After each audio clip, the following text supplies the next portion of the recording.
네, 지난 시간에 이어서 산화적 인산화를 한번 더 정리를 좀 해보겠습니다.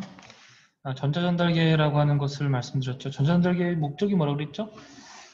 막사의 공간과 기질 쪽에 수소이온의 농도 기울기를 형성하는 것이다. 이렇게 말씀을 드렸습니다. 네, 이걸 좀 기억을 해주시고요. 그 다음에 이제 두 번째로는 화학삼투입니다. 화학삼투란 수소이온 농도 기울기가 형성됐죠. 전자전달계에 의해서. 그 수소이온이 막사의 공간에서 기질 쪽으로 확산되면서 이걸로 이제 화학삼투, 수소이온의 삼투 현상 뭐 이렇게 보는 거죠. 이때 이제 ATP 합성 요소에서 ATP를 합성합니다. 근데 이제 활성 부위가 기질 쪽에 있다 그랬어요. 그래서 반드시 막사의 공간 쪽의 농도가 기질 쪽보다 높게 만들어져야 형성돼야 확산력에 의한 ATP가 합성될 수 있다 이런 말씀 드렸고, 이렇게 이제 교과서에 나와 있는 그림입니다. 지난 시간에 선생님이 이제 좀 그림을 통해서 설명을 드렸기 때문에 아마 이 그림에 대한 이해는 좀 되셨을 거다라는 생각이 들고요. 전자의 공여체, 주는 사람은 NADH와 FADH2고 받는 사람은 산소죠. 예, 물이 아니라 산소입니다.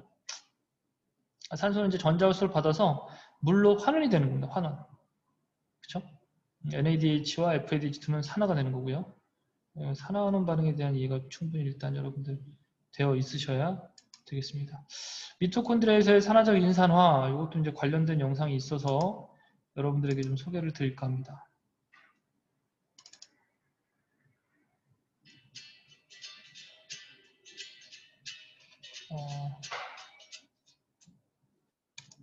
예, 다시 공유를 좀 해볼게요.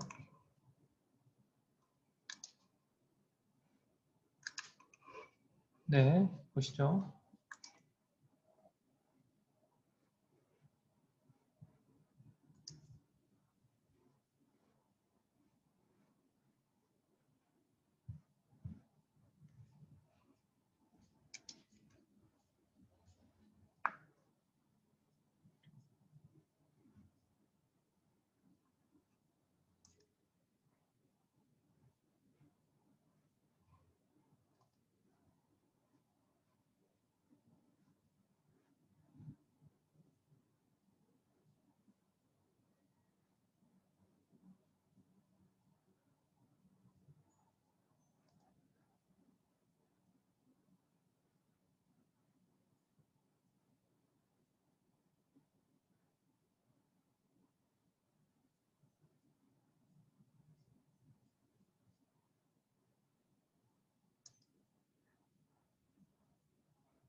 네, 어떤 내용인지 여러분들 아마 이해가 되셨을 것 같습니다.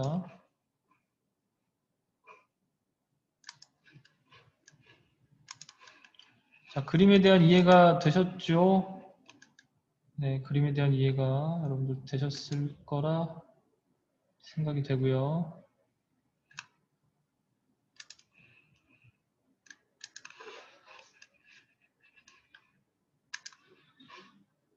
자, 이것도 지난 시간에 우리가 얘기했었던 거죠. 우리 pH, 제가 이제 지난 시간에는 8과 4 얘기했었는데 여기 이제 9와 7입니다. 어쨌든 pH가 낮을수록 수소이온 농도가 높은 거죠. 그래서 먼저 pH 9인 값에다가 미토콘드리아를 충분히 담근 다음에 분리해냅니다.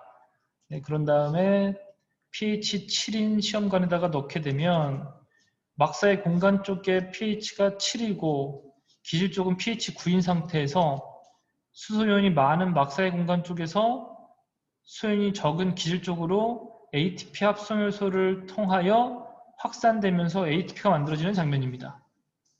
네.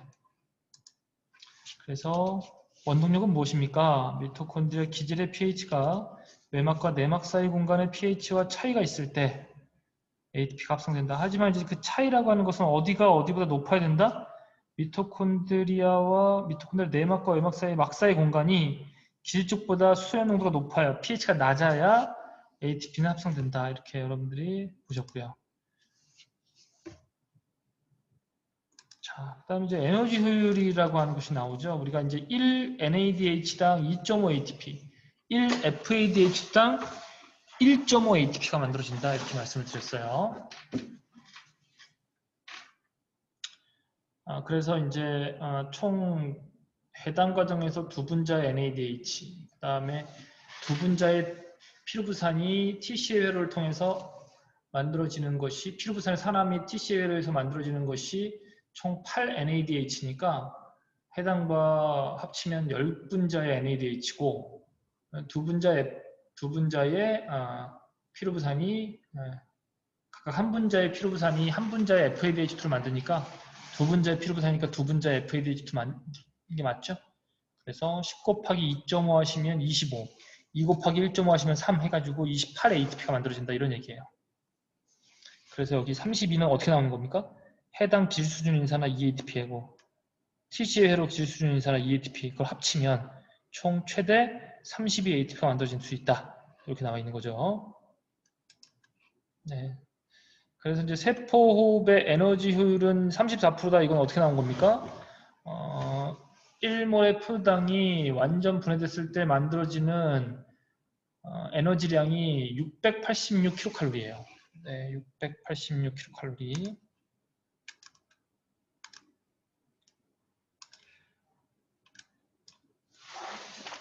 1몰이 완전 분해 시 생성되는 에너지 양이 686kcal.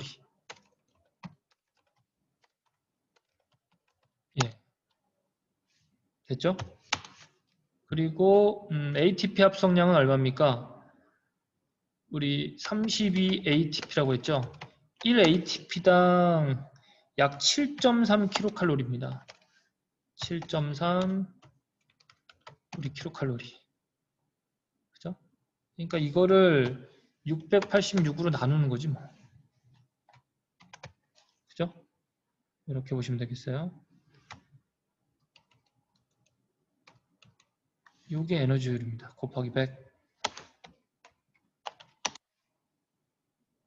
이렇게 하시면 약 34% 여기 나온다. 그럼 나머지는 뭡니까? 나머지는 100의 나머지는 열 에너지입니다. 이렇게 우리가 정리했어요. 자, 그 다음에 이제 다음으로 넘어가시면 호흡 기질이라고 하는 게 있습니다. 우리가 탄소, 수소, 산소의 수가 다르기 때문에 탄수화물과 지방과 단백질의 탄소, 수소, 산소의 원자수비가 다르기 때문에 이게 이제 호흡 기질마다 호흡률이라고 하는 것이 달라집니다. 호흡률이라고 하는 것은 소비된 산소의 부피에 대한 발생한 이산탄소의 부피입니다. 그러니까 분모가 산소의 부피고 분자가 이산탄소의 부피인 거죠. 그게 이제 탄수화물은 1, 단백질은 0.8, 지방은 0.7이 되는 겁니다. 이것도 이제 관련된 여러분들 그림이 하나 있어서 여러분들에게 하나 제가 그림을 한번 보여드리겠습니다. 그려서 한번 보여드리겠습니다. 여기 이제 이렇게 이제 관이 있다고 해봐요. 관이 이렇게 세 개를 준비해. 세 개를 누인 거야. 이렇게 시험관을 누였어. 시험관을 누인 다음에 여기다 이제 고무마개로 이렇게 막아. 고무마개로 막고 이 고무마개는 뚫린 유리가 이렇게 연결되는 거예요. 이렇게 연결된다고 보시면 돼요. 이렇게 뚫린 유리 이런 식으로 연결이 됐죠. 그럼 여기 이제 잉크방울이 이렇게 있죠. 그죠? 잉크방울이 이렇게 있는데 여기에 이제 콩을 준비해요. 발화 중인 콩. 발화 중 콩.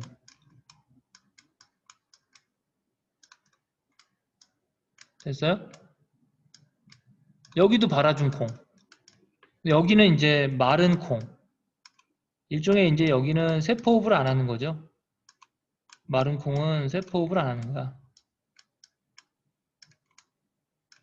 여기는 마른 콩. 여기도 발화 중인 콩. 이렇게 넣은 거야. 그 다음에 이제 사실 이제 얘는 뭐 의미가 없으니까 세 번째 실험은 여러분들이 뭐 주목 안 하셔도 되고 첫 번째 실험과 두 번째 실험만 여러분이 주목을 하시면 되는데 각각 뭘 처리해 줬냐면 여기에다가는 증류수를 처리해 주고 여기에다가는 이제 여기다가는 이제 여기다가 이렇게 여기다가 묻힌 거야. 여기다가는 KOH를 처리해 준 겁니다. 이 KOH는 뭐냐? 수산화칼륨이죠. 얘는 CO2를 흡수하는 역할을 합니다. 그래서 잉크방울 이렇게 있을 때 얘가 호흡을 하면 산소를 소비하면서 이산화탄소를 뱉겠죠.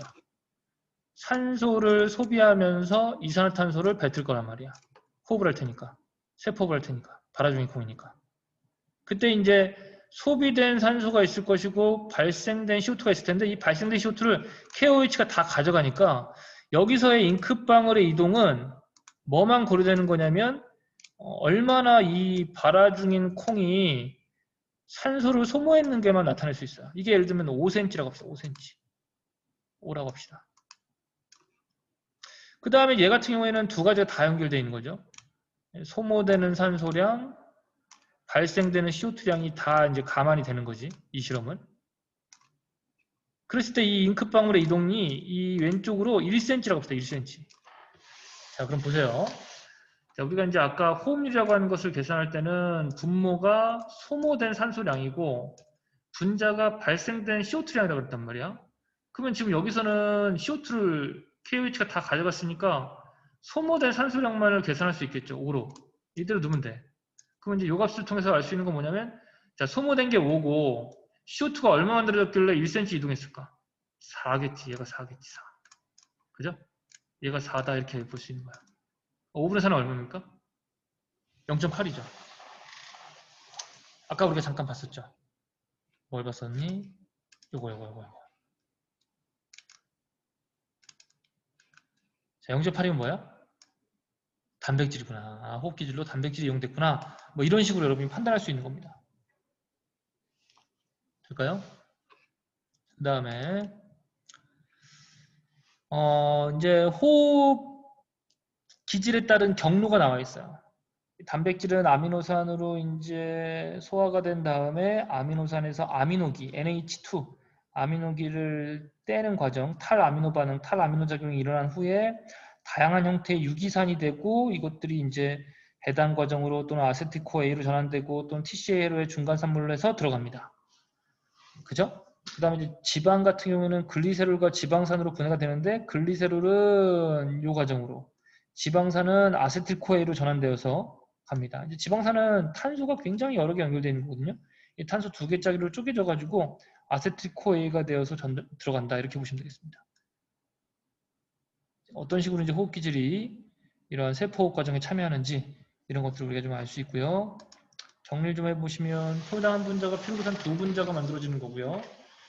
해당 과정은 세포질에서 일어나고요. 기질 수준에 의해서 1ATP가 만들어진다고 했는데 이거는 왜 1ATP라고 있는지 모르겠지만 뭐 정확히 표현하면 이거 여러분 2라고 해야 되겠지, 그지? 2ATP라고 해야 여러분들의 오해가 없을 것 같아요. 그 다음에 피로부산의 산화 및 TCA 같은 경우는 한 분자가 이산탄소 세 분자로 분해된다. 이산화탄소 세 분자. 근데 이제 여러분들 전체 세포흡식을 보시면은 어떻게 됩니까? 포유당과 6분자의 산소가 만나서 6개의 CO2가 만들어지죠? 왜 6개입니까? 피로부산이 2분자니까. 그죠? 한 분자의 포유당이 피로부산 2분자 만드니까 그렇게 봐주시면 되겠고 그 다음에 이제 미토콘드리아에서 일어난다라고 되어 있습니다. 미토콘드리아 기질이겠죠? 피로부산 한 분자로부터 ATP 한 분자, NADH 네 분자, FADH2 한 분자. 됐죠? 이건 뭐 문제가 없네요. 그 다음에 산화적 인산화입니다. 얘는 전자연달계와 화학삼투로 ATP가 만들어집니다. 미토콘드리아 내막에서 일어난다고 볼 수 있고 수소가 막사의 공간에서 기질적으로 확산되면서 ATP 합성요소에서 ATP가 만들어진다라고 봐주시면 되겠어요. 자, 오늘은 이제 여기까지 여러분들과 정리했고요. 다음 시간에 이제 발효로 여러분들과 인사하도록 하겠습니다.